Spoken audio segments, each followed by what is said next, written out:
मम्मा पापा, मुझे नींद नहीं आ रही, प्लीज मुझे कोई कहानी सुनाओ ना। हाँ, मैं सुनाता हूँ बेटा।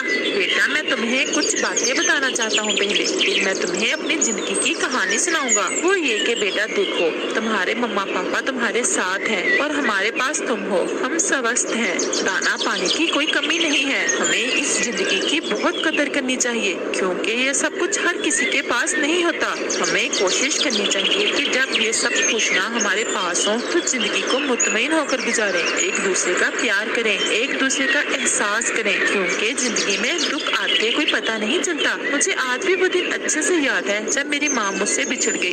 ये सब कैसे हुआ पापा? हाँ बेटा, बता रहा हूँ। मेरी माँ काफी दिनों से बीमार थी और फिर एक रात मेरी माँ की तबीयत ज्यादा ही बिगड़ गई और मेरी माँ ने अपनी जिंदगी की आखिरी चंद बातें मुझसे की। बेटा, मेरे जाने के बाद तुम्हें सब्र करना होगा, क्योंकि ये प्रकृति का निजाम है। जो आया है उसे जाना है। हर दुख को हंसते हुए सहना है, सख्त मेहनत करना है और अपने ऊपर विश्वास रखना है। और फिर अचानक से मेरी माँ की आंखें बंद हो गई, हमेशा हमेशा के लिए। और फिर कुछ ही दिनों बाद मेरे पापा किसी को अपने घोंसले में सार लेकर आया। मैंने पूछा, पापा ये कौन है? तो पापा ने बताया, ये तुम्हारी नई मम्मा है। पापा, ऐसे कैसे हो सकता है? मम्मा तो मम्मा होती है, कोई और कैसे मम्मा बन सकती है? हाँ बेटा, तुमने ठीक कहा, मम्मा तो सिर्फ मम्मा ही होती है। अब सुनो तुम। और फिर मैंने अपना सर झुकाते हुए कहा, ठीक है पापा। अभी पहली ही सुबह थी कि नई मम्मा ने पापा से पहली लड़ाई शुरू की, जिसकी वजह मैं था। ये बच्चा इतना भी छोटा नहीं है। तुमने कहा था कि वो ज्यादा छोटा है, इसे अपना दाना कल खुद लाना होगा और ये हमारे साथ भी नहीं रहेगा। दाना तो ये खुद से ले आया करेगा, लेकिन अगर तुम्हारी इजाजत हो तो इसे कुछ दिन इधर रहने देते हैं। लेकिन सिर्फ कुछ दिन। और मेरा पापा खामोश हो गया और मैं भी खामोश होकर ये सब सुन रहा था और ये साबित करने की कोशिश कर रहा था कि मैं बहुत बहादुर हूँ और कोशिश कर रहा था कि मुझे रोना ना आए। लेकिन फिर अचानक से जब मेरी माँ मेरी आंखों के सामने आई तो मैं ऐसे रोने लगा जैसे पहले जिंदगी में कभी नहीं रोया। और मेरा पापा शायद मेरी नई मम्मा के डर से मेरे पास नहीं आ रहा था। ये क्या, तुम क्यों रोने लग गए हो? नहीं, ऐसे मैं तुम्हें कहानी नहीं सुनाऊंगा।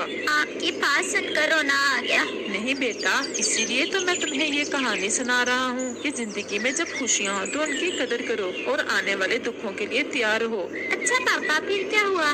फिर पापा दाना लेने चला गया और नई मम्मा मेरी तरफ गौर से देख रही थी और फिर मुझ पर एकदम से चलाई, जाओ जाकर दाना ढूंढो, मेरी तरफ क्या घूर रहे हो? और मैं चुपके से वहाँ से चला जाता हूँ। और फिर आज पहला दिन था जब मैं कुछ खाए बगैर ही घोंसले से निकला था। मैं सारा दिन नदी के पास जाकर बैठा रहा और अपनी माँ को याद कर करके रोता रहा और मुझे भूख और प्यास का कोई एहसास ही नहीं हुआ। और फिर शाम हो गई और मैं डरते डरते अपने घर की तरफ चल दिया।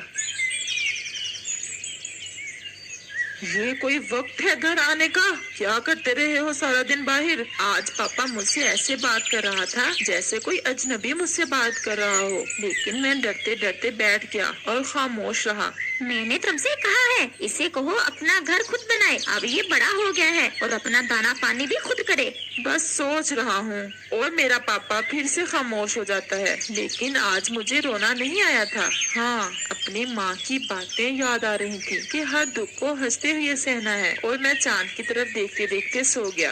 अगली सुबह मैं थोड़ा मुतमईन था, क्योंकि मैंने फैसला कर लिया था कि अब इस घर को छोड़ने का समय आ गया है। इससे पहले कि नई मम्मा पापा से मुझे निकलवाए, मुझे खुद पर विश्वास करना होगा। और मैंने आखिरी दफा अपने पापा की तरफ देखा, जो उस समय भी मेरी नई मम्मा से मुझे चंद दिन घोंसले में रखने की भीख मांग रहा था। और फिर मैं वहाँ से चला गया। पापा, फिर आप कहाँ गए? आप तो छोटे थे ना, रात को डर नहीं लगा आपको? नहीं बेटा, मुझे जरा भी खौफ नहीं महसूस हुआ। न जाने मुझ में इतनी हिम्मत कहाँ से आ गई थी। मैं दूर निकल गया और दूसरे जंगल में जा पहुँचा। वहाँ पर मैंने 2 रातें एक पेड़ पर ही गुजारी। फिर एक शाम में बैठा हुआ था अकेला ही कि तुम्हारी मम्मा की मम्मा वहाँ आ गई, तुम्हारी नानी बेटा। और उसने मुझसे पूछा, यहाँ इस समय तन्हा क्यों बैठे हो? क्या तुम्हारा कोई घर नहीं है? और मैंने इसे सारी बात बताई कि तुम्हारी मम्मा की मम्मा मुझे अपने घर ले गई। अब तुम यहाँ रहोगे हमारे साथ, सब दुख भूल जाओ। आज से मैं तुम्हारी मम्मा हूँ और तुम मुझे मम्मा ही कहोगे। और मैं वहाँ रहने लगा। मैंने सारा काम सीख लिया, घर बनाना भी, दाना लाना भी, सब सीख लिया। और फिर मेरी और तुम्हारी मम्मा की शादी हो गई और फिर कुछ ही दिनों के बाद तुम्हारी मम्मा की मम्मा भी चल बसी और फिर हमने वो जंगल भी छोड़ दिया और फिर इस जंगल में प्यारा सा घर बनाया और फिर तुम हमारे पास आ गए और मुझे जिंदगी के सब दुख भूल गए। पापा, आप तो मुझसे बहुत प्यार करते हो, फिर आपके पापा ने ऐसा क्यों किया? मेरा पापा भी मुझसे बहुत प्यार करता था, लेकिन शायद ये सब मेरे भाग्य में था। मेरे मम्मा पापा सबसे प्यारे हैं। और हमारा बेटा भी बहुत प्यारा है।